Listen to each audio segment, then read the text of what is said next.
I dag kom valgkampen for alvor til Vejlby Landbrugsskole. 4 lokale folketingskandidater lagde vejen forbi for at kæmpe om landbrugselevernes stemmer.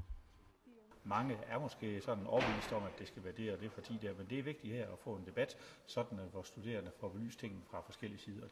Og det er ikke uden grund, politikerne har valgt at debattere på en skole.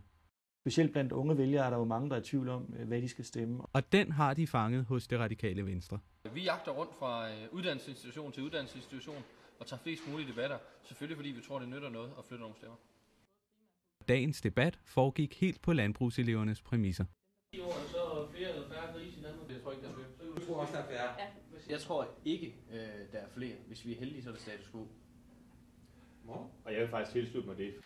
Men ifølge valgforsker Roger Buch kunne kandidaterne lige så godt være blevet hjemme.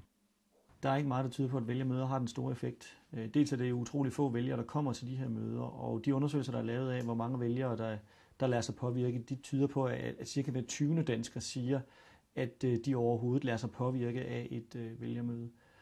Alligevel mener Socialdemokraternes kandidat, at debatten er umagen værd. Det handler nemlig ikke kun om at hente stemmer. Jamen, det er jo også meget for at komme i dialog med de unge og få de unge til at tage stilling til, hvad det er for et valg, vi står overfor. Så det kan godt være, at der bliver rykket på stemmerne, men jeg synes egentlig også, det vigtigste er, at vi får sat en debat i gang blandt de unge. Kirsten Brosbøl fik sin debat, men fik den nu også de unge til at beslutte sig for, hvor krydset skal sættes den 13. Nej.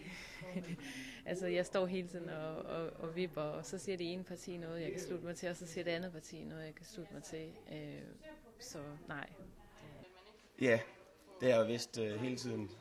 Nu er Venstre jo et gammelt bondesparti, dannede bønder, og derfor stemmer jeg så også Venstre stadigvæk. Men jeg synes det faktisk, det er overraskende positivt, at Socialdemokratiet også havde nogle af de samme synspunkter.